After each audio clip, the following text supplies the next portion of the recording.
ভাইয়েরা যারা আছেন প্রত্যেকেই, আরও অনেক ব্যক্তি আছেন তারা এই দাওয়াতি কাজটাকে খুব গুরুত্ব সহ দেখেন।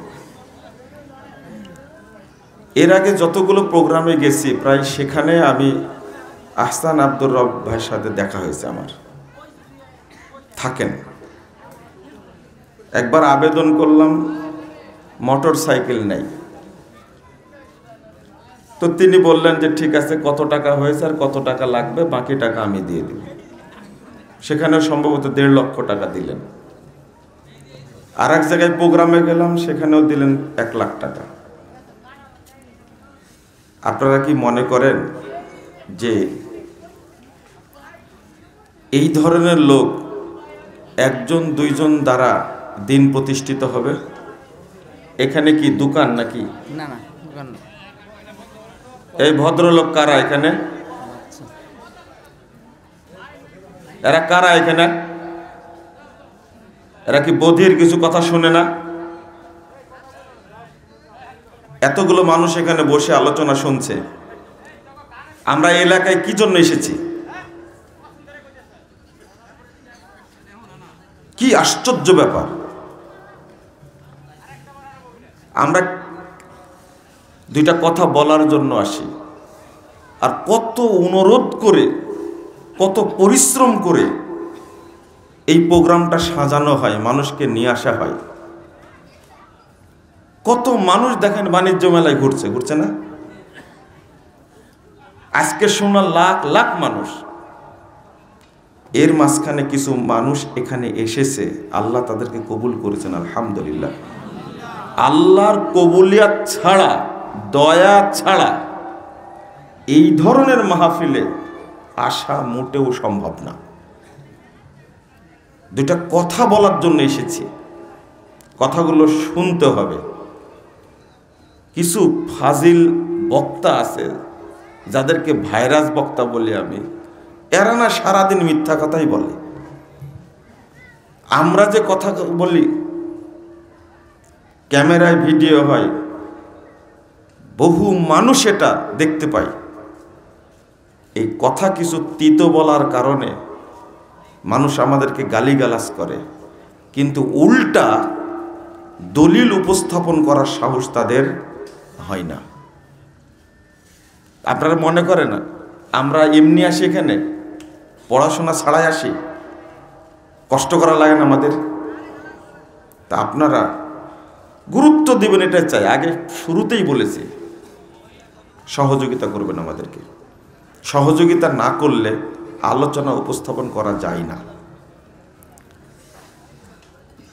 আমি যে বিষয়টি বলছিলাম, মানুষ দিনই কাজে সহযোগিতা করতে চায় না, দাওয়াতের কাজে সহযোগিতা করতে চায় না।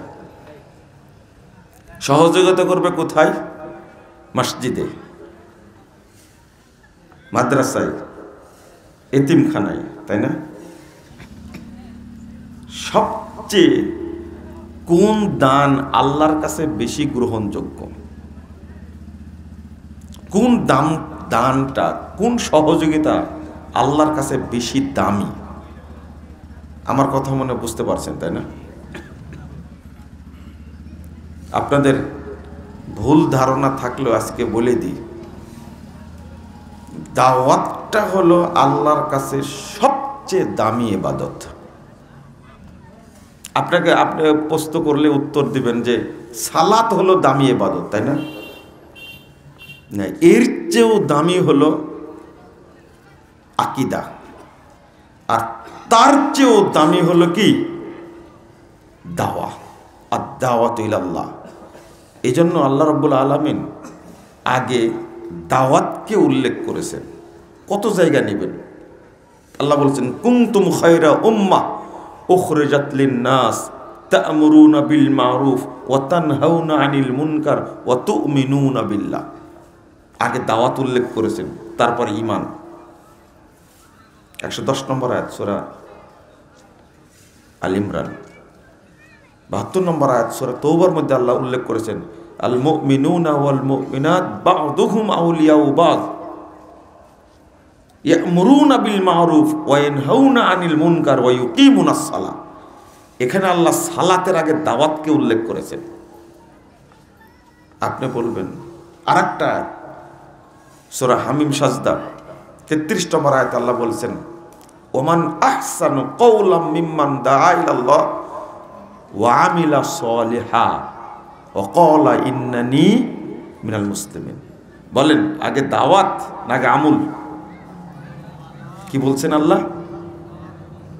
ওমান আহসানু কওলাম মিম্মান দাআ ইলাল্লাহ ওয়া আমিলা সলিহা, যে আল্লাহর দিকে ডাকে এবং সৎ আমল করে এবং বলে আমি মুসলিমদের অন্তর্ভুক্ত, আমি হেদায়েত প্রাপ্তদের অন্তর্ভুক্ত, এই কথার চেয়ে উত্তম কথা কি হতে পারে? আল্লাহ উল্লেখ করলেন কি বিষয়? আগে আমল না দাওয়াত? দাওয়াত। আপনি বলবেন যে আপনি কি আপনার মতো বুঝলেন? না, আমার মতো বুঝিনি। ইমাম ইবনুল কাইয়িম রাহিমাহুল্লাহ তিনি বলছেন, আশরাফু মাকামাতুল আবদ ওয়া আজাল্লুহা ওয়া আফজালুহা আদ-দাওয়াতু ইলাল্লাহ। মানুষ যত আমল করে তার মধ্যে সবচেয়ে মর্যাদাপূর্ণ, সবচেয়ে দামি এবং সবচেয়ে ফজিলতপূর্ণ ইবাদত হলো আল্লাহর দিকে দাওয়াত দেওয়া। কথা আমার না। ইমাম ইবনে বাজ রাহিমাহুল্লাহ তিনি বলছেন, আদ-দাওয়াতু ইলাল্লাহ শাআনুহা আযীম। আল্লাহর দিকে দাওয়াত দেওয়া এটা একটা বিশাল ব্যাপার।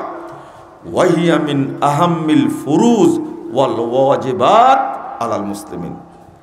যত ফরজ আছে, যত ওয়াজিব আছে, তার মধ্যে সবচেয়ে গুরুত্বপূর্ণ হলো আল্লাহর দিকে দাওয়াত দেওয়া। বুঝেছেন কথা? আমি কিন্তু আমার কথা বলিনি। এখন একটু বলি যে কেন বেশি গুরুত্বপূর্ণ, দাওয়াতটা কেন বেশি গুরুত্বপূর্ণ। আপনি সালাত আদায় করলেন, কি করলেন? সালাত আদায় করলেন। এই সালাত পড়তে পড়তে মারা গেলেন, এইটা কি জারি থাকবে? বুঝেন না মনে কথাটা? থাকবে না। এটা আপনি হজ করলেন, মারা গেলেন, জারি থাকবে? জারি থাকবে না।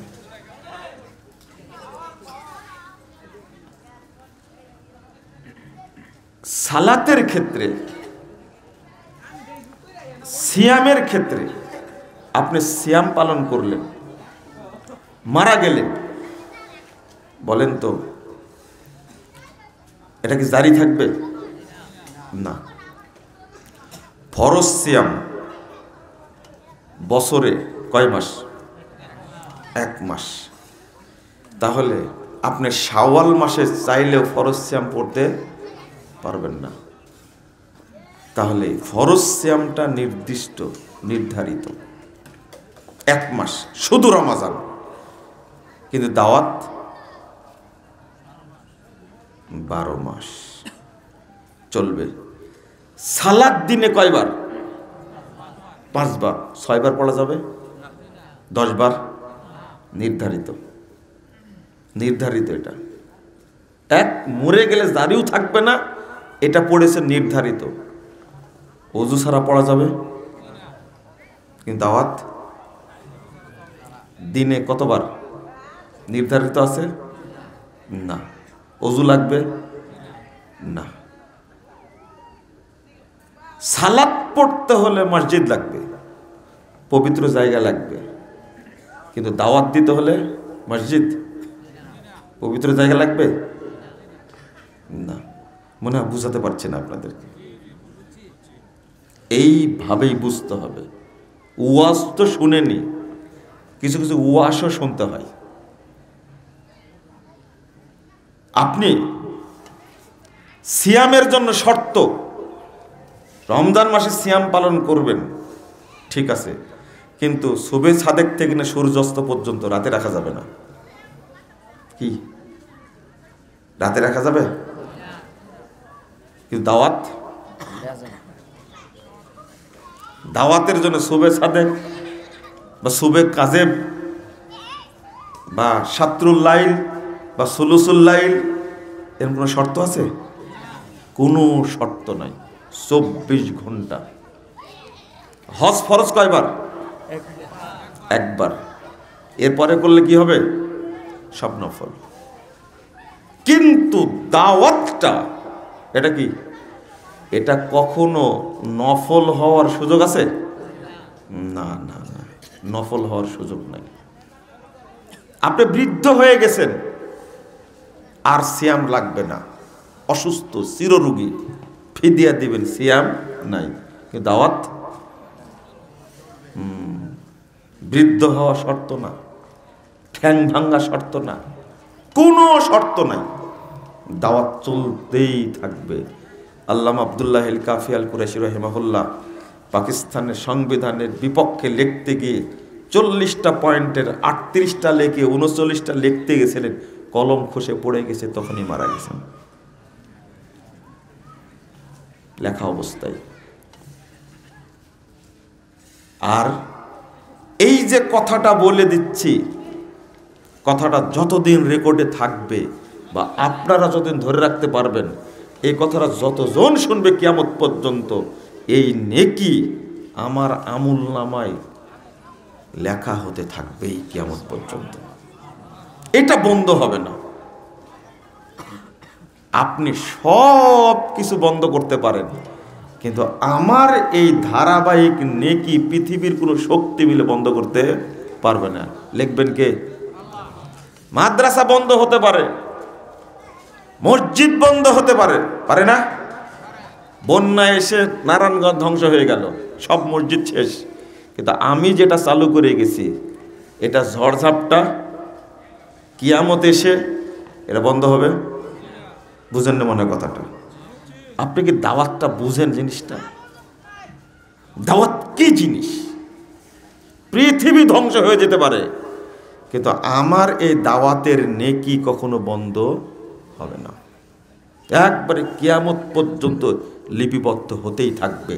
এই জন্যই সাহাবায়ে কেরাম দাওয়াত দিতেন, দাওয়াতের জন্য সবকিছু ব্যয় করতেন। আচ্ছা, ওসমান রাদিয়াল্লাহু আনহু সব ব্যয় করেছেন। কয়টা মসজিদ করেছেন? তার টাকা দিয়ে খুঁজবেন, কোরআন হাদিস দিয়ে খুঁজবেন। ওসমান রাদিয়াল্লাহু আনহু কয়শো মসজিদ তৈরি করেছেন? আপনারা আবার এটা বুঝেন না যে মসজিদ তৈরি করতে নিষেধ করছে মুজাফফর, এটা বুঝেন না। আমার কথাটা বুঝেন আগে। আমার কথাটা বুঝতে আপনাদের সময় লাগে কয় বছর? 10 বছরের মতো সময় লাগে। 10 বছরের মতো, 10 বছর গালিগালাজ করে এরপরে এসে ক্ষমা চাই যে 10 বছর গালিগালাজ করেছি, মাফ করেন, আল্লাহ আমাকে হেদায়েত দিয়েছেন। তাহলে তার বুঝতে কত সময় লাগছে? 10 বছর। একজন লোক 6 বছর গালিগালাজ করেছে, করার পরে হাত ধরে ক্ষমা চেয়ে বলছে যে 6 বছর গালি দিয়েছি এক টানা, কিন্তু এই 2-3 মাস যাবৎ বুঝেছি আল্লাহ আমাকে হেদায়েত দিয়েছে, কিন্তু আপনার কাছে আসতেই ভয় পাই। গতদিনে আলামিন মসজিদে খুতবা দেওয়া, মোহাম্মদপুর খুতবা দেওয়া মসজিদের বাহিরে দাঁড়ায় আছি, একটা সুন্দর ছেলে, বয়স বেশি না, 22-23 হবে, দাড়ি আছে, সুন্দর দাড়ি কাটেনি, দূরে এসে বলছে একবার আসতে, কাছে কাছে মুসাফা করলো, কিছু বলতে চাচ্ছেন?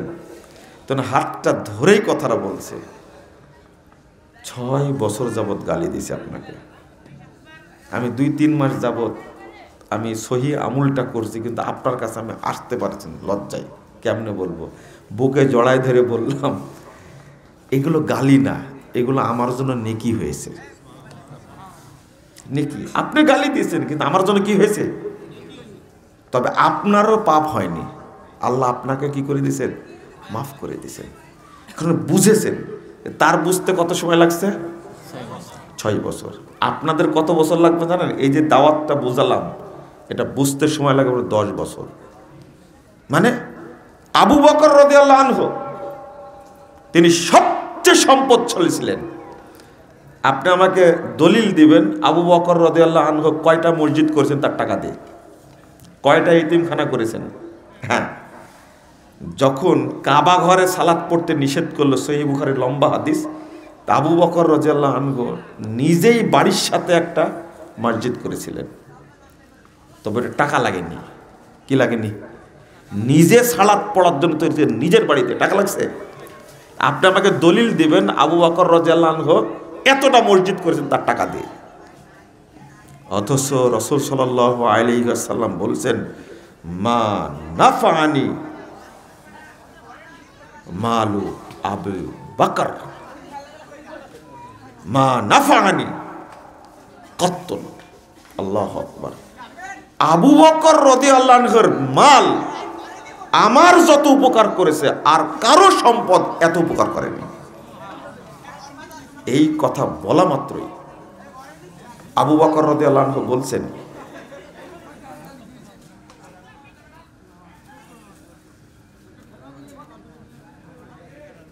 এই ছেলেগুলো মনে হয় গ্রামের ছেলে না, তাই না? এরা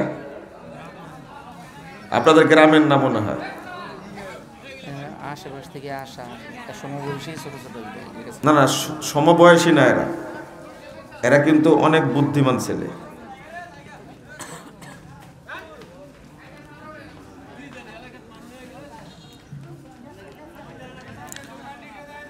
আমি কি বলছিলাম? এদিকে তাকান।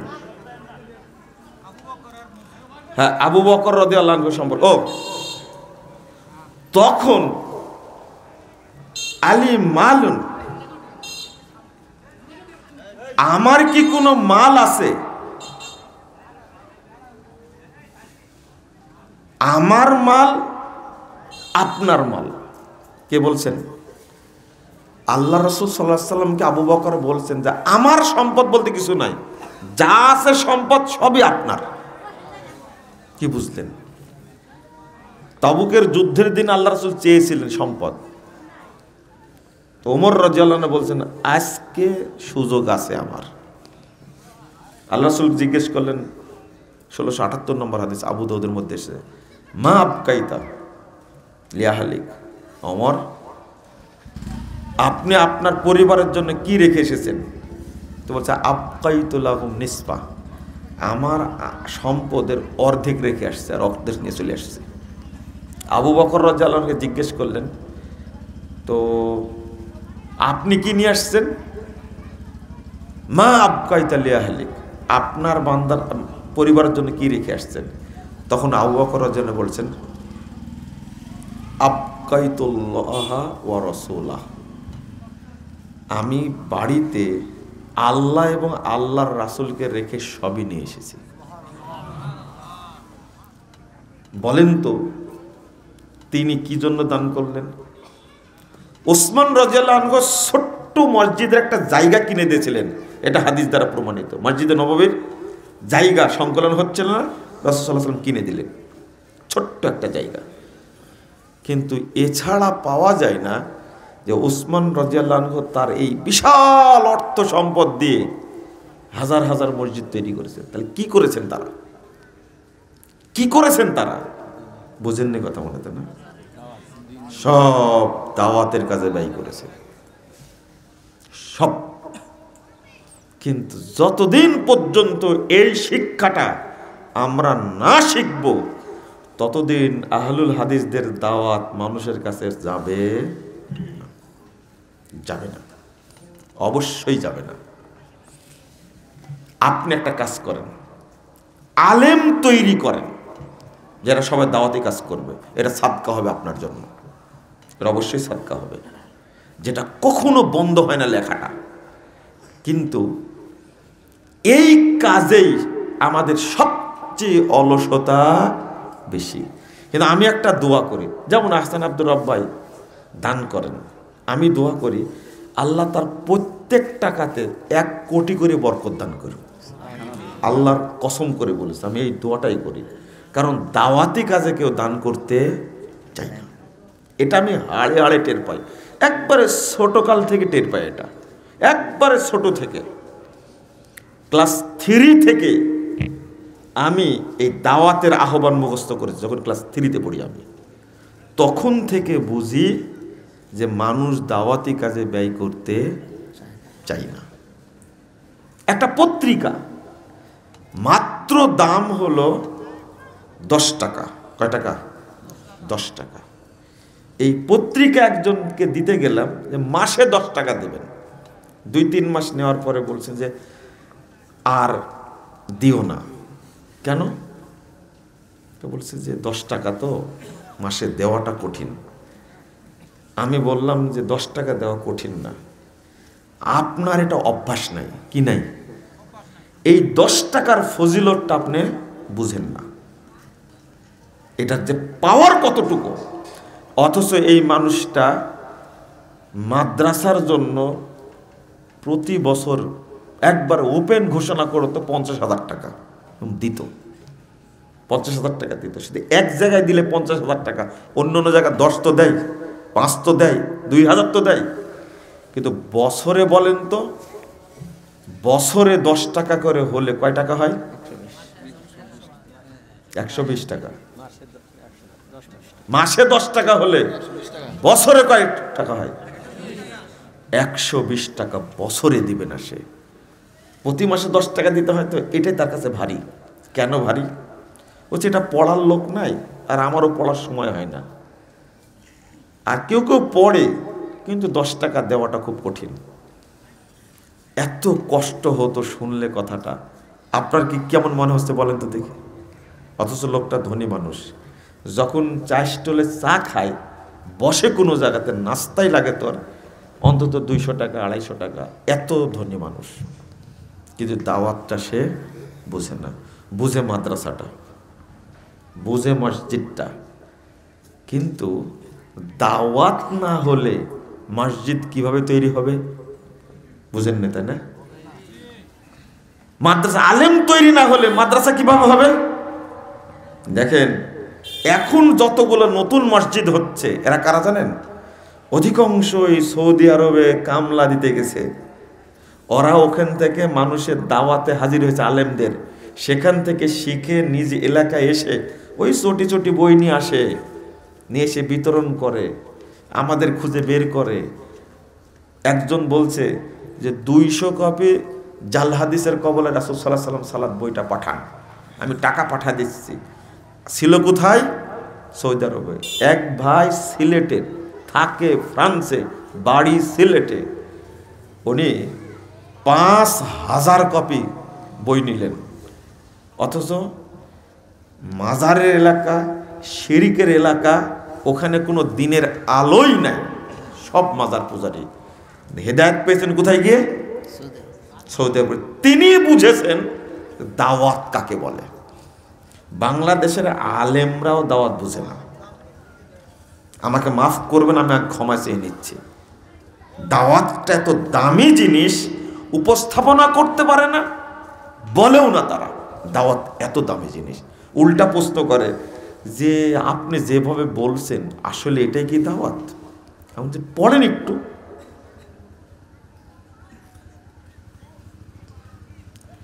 দাওয়াত একটা জিহাদ, আর জিহাদ 2 প্রকার। একটা হলো মাঠের জিহাদ, আর এটাকে দাওয়াতের জিহাদ বলে। কোনটা উত্তম? উত্তর দেন তাড়াতাড়ি। না গতিতে বলবেন দাওয়াতের জিহাদ, তাই না? কিন্তু যদি জিজ্ঞেস করি কেন, এই যে রমজান ভাই আপনাদের জমা করেছে এক জায়গায়, করেনি? পরিশ্রম লাগছে না? আপনি কি জানেন এই কাজটা যারা জড়িত ছিল, এটা কিয়ামত পর্যন্ত তার আমলনামায় জারি থাকবে। কিয়ামত পর্যন্ত জারি থাকবে। এটা এর নাম দাওয়াত। এই জন্য আর যারা দাওয়াত দেয় তাদেরকে কেউ দাম দিতেও চাই না। এ কি করে বেড়ায় এগুলো, খামাখা ঘুরে বেড়াচ্ছে। একজন আলেম বলছে কি জানেন, খামাখা এগুলো করে কি লাভ?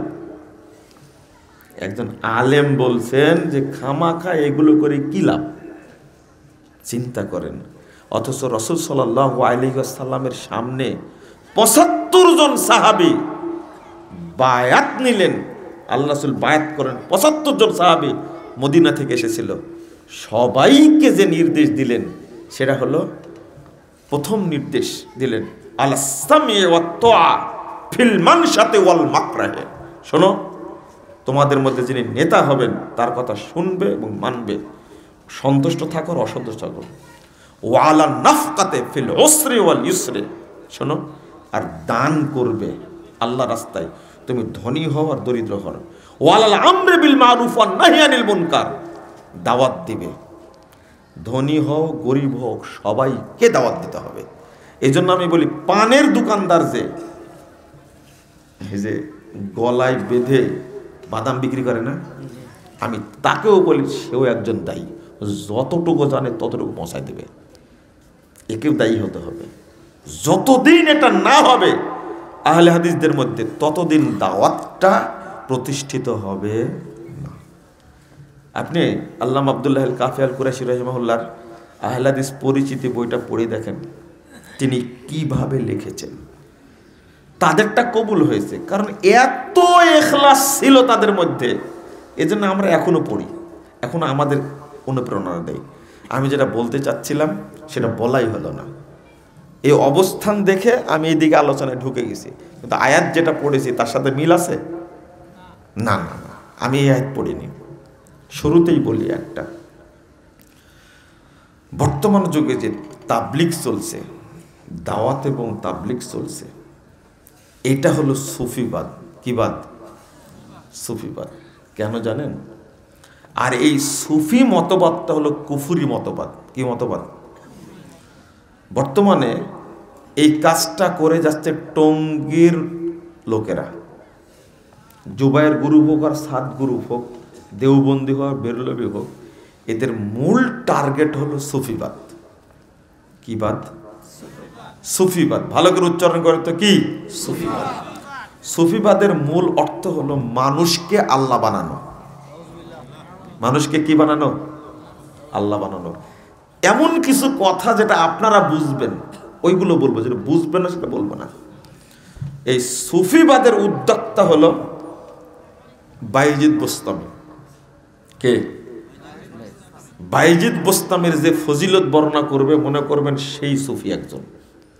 বাইজিদ বোস্তামি আল্লাহকে খুঁজে পায়নি, সে নিজেই নিজেকে আল্লাহ বলতো, নিজেই বলছেন তলাবতুল্লাহ সিত্তিনা সানা, আল্লাহকে খুঁজলাম 60 বছর যাবত, ফাইদা হুয়া আনা, এখন দেখছি আমি নিজেই আল্লাহ। তওবা তওবা তওবা, আস্তাগফিরুল্লাহ আস্তাগফিরুল্লাহ। কথাটা কেমন, কত নোংরা কথা।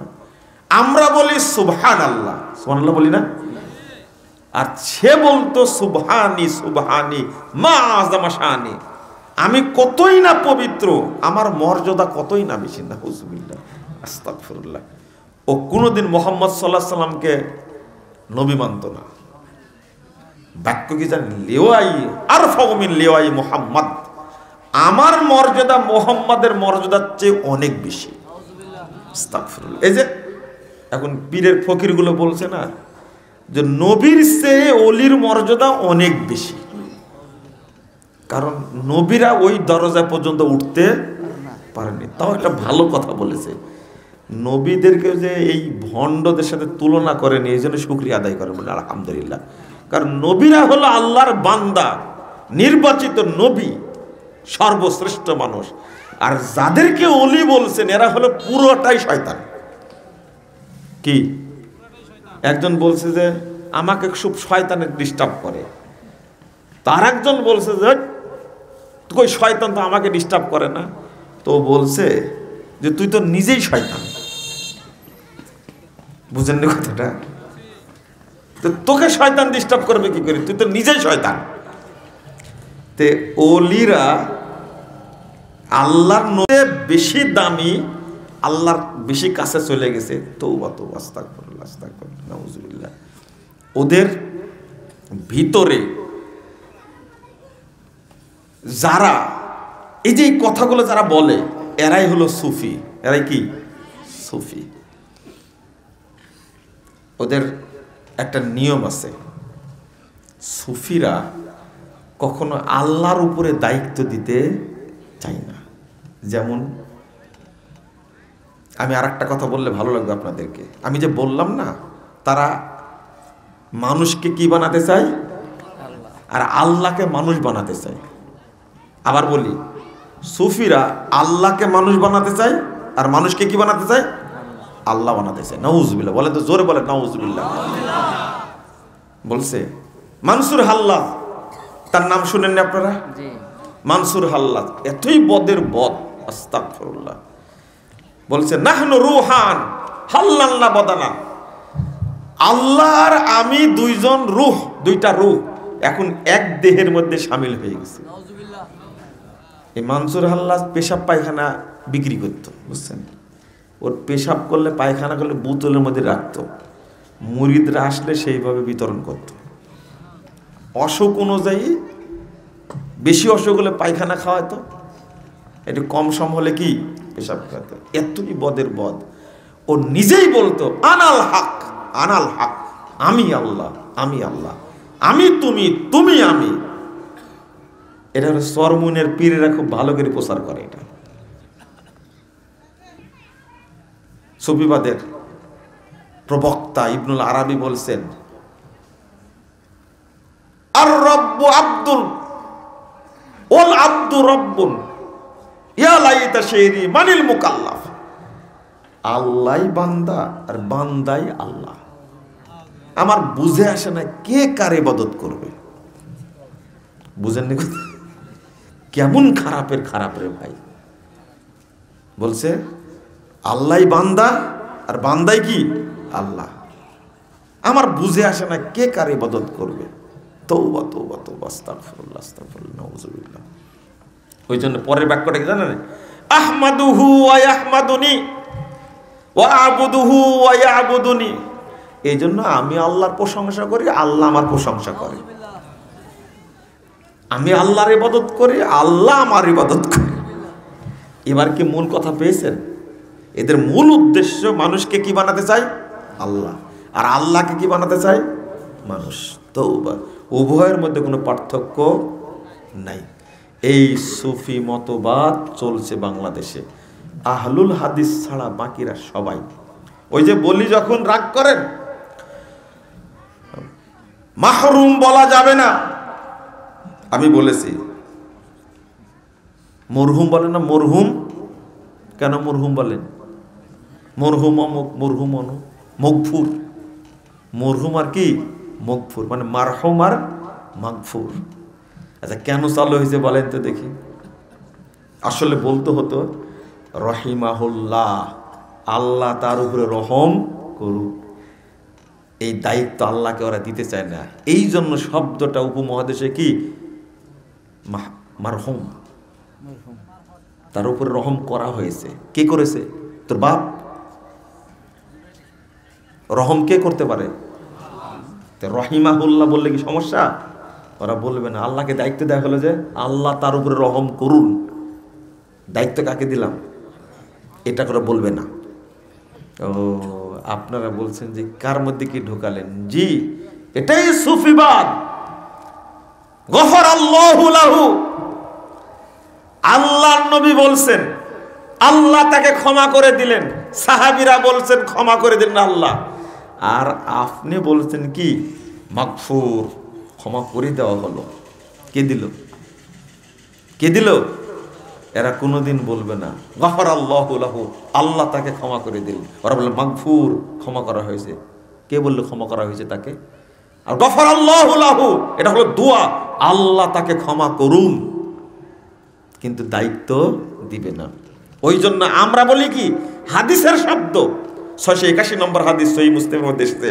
রাসূল সাল্লাল্লাহু আলাইহি ওয়াসাল্লাম বলছেন হাফিজাকাল্লাহ বিমা হাফিজতা বিহি নাবিয়াহু। শোনো, আল্লাহ তোমাকে হেফাজত করুন যেমন তুমি তার নবীকে হেফাজত করেছো। কত সুন্দর কথা না, হাফিজাকাল্লাহ। আমরা বলি হাফিজাহুল্লাহ, আল্লাহ তাকে হেফাজত করুক, হাদিসের শব্দ। কিন্তু ওরা জীবনেও বলবে না। ওরা বলে কি জানেন? দাবা, দাবা, দাবানল। দেখেন দাবা মানে দাজ্জাল বাহিনী। একজন লেখে পাঠাইছে যে আপনি বুঝতে ভুল করেছেন, দাবা মানে দাজ্জাল বাহিনী। আমাকে মেসেজ দিছে। দাবা লেখে কি জানেন? দামাদ বারকাতুহুমুল আলিয়া, তার উচ্চ মর্যাদা বৃদ্ধি পাক। কে করে বৃদ্ধি? এ বলবেন এটা মাদ্দাজিল্লুহুল আলী, তার সম্মান সুউচ্চ হোক। কে করবে? তোর বাপ করবে। এই কারো সম্মান বাড়ানোর মালিক কে? তো বললেন না কেন? ওরা বলবে না, আল্লাহকে দায়িত্ব দিবে না। এগুলো সব সুফিদের ভাষা। কাদের? বলা যাবে না, কোনদিন বলবে না জাযাকাল্লাহু খায়রান, বলবে না। এই সব শব্দগুলো শুনবেন আহলে হাদিসদের মুখে, ওরা কিন্তু বলবে না। এই যে কথাগুলো যে বলছি, আমি যে বলছি, রেকর্ড হচ্ছে, শুনছে, শুনে না তারা? ওরা এত খারাপ, প্রত্যেকটা বাক্যকে ওরা নষ্ট করেছে, একবার শেষ করে দিয়েছে।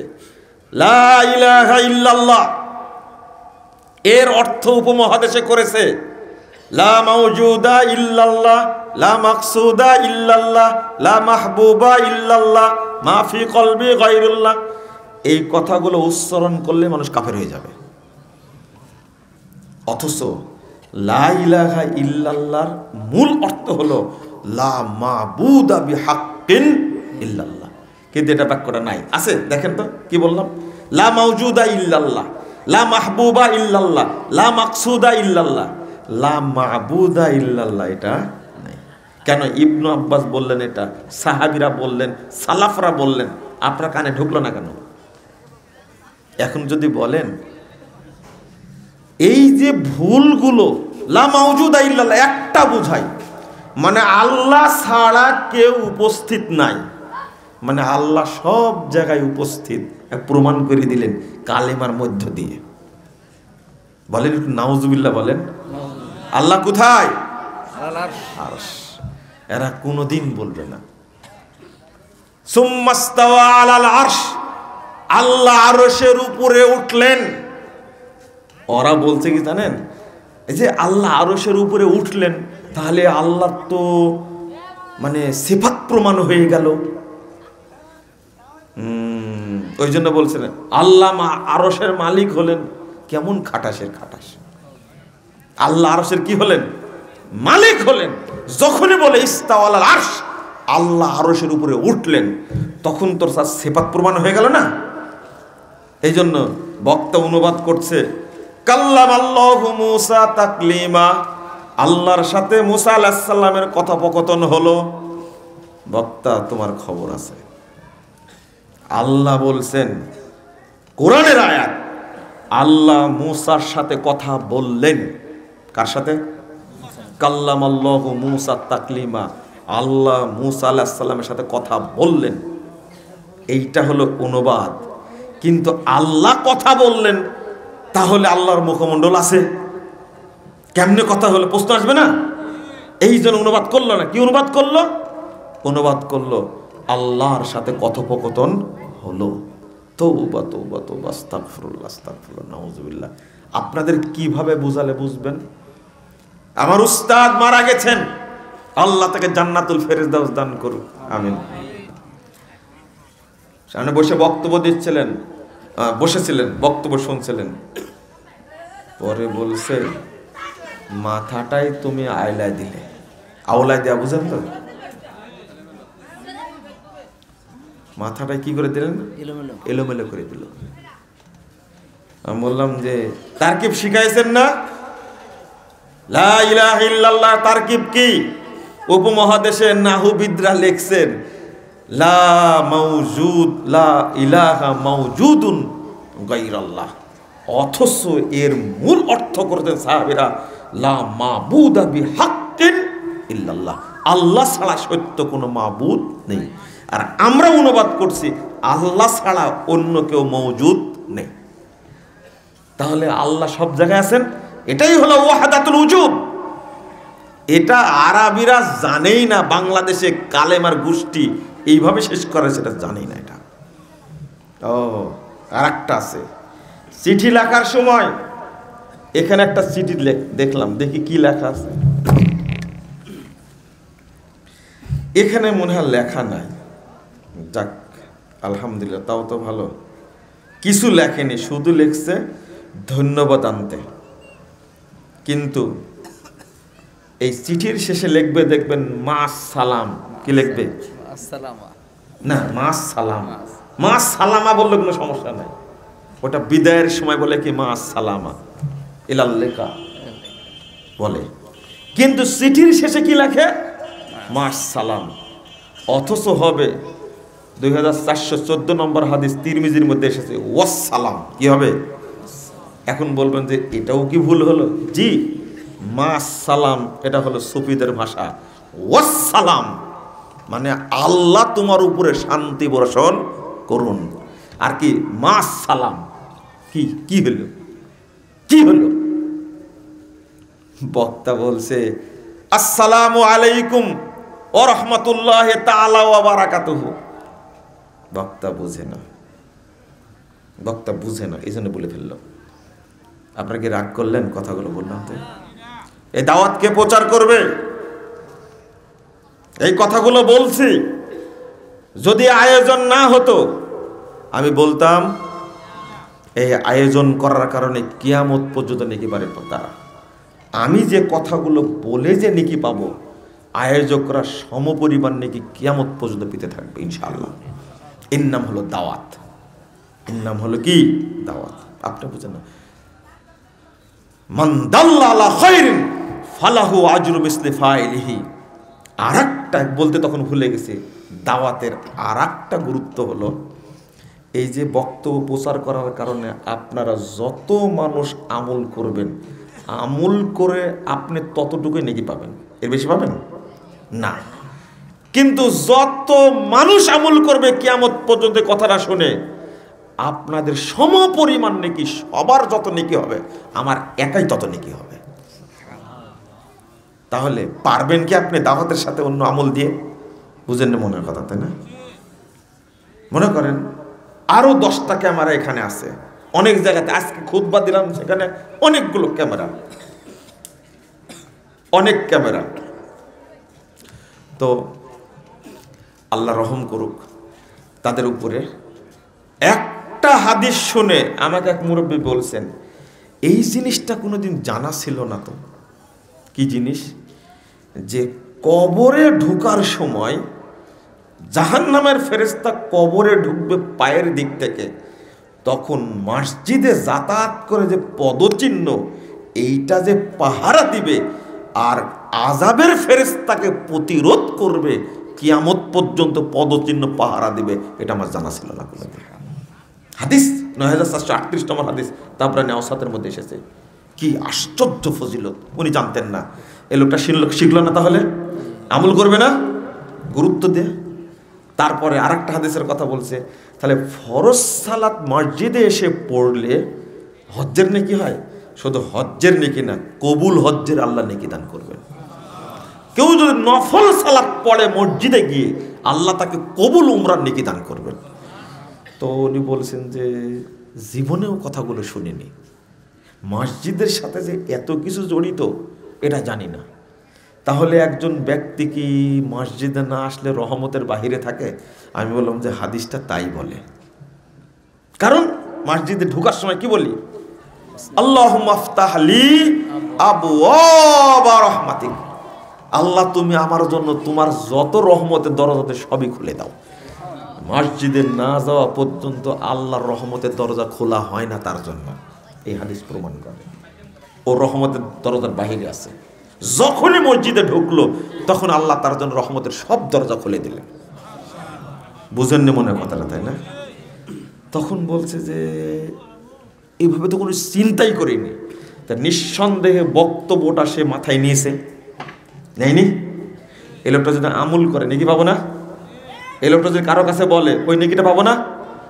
এইরকম তো আরো ৫,০০০ মুসল্লি ছিল আজকে, আরো ৫,০০০ মুসল্লি আজকে ছিল। আমি একজনের কথা বলেছি, বাকি ৫,০০০-এর মধ্যে কি একজনই বুঝেনি? বুঝেননি মনে কথাটা আপনারা? তাহলে নেকির পাবো না আমি? এটা হলো দাওয়াতের বরকত, মনে থাকবে।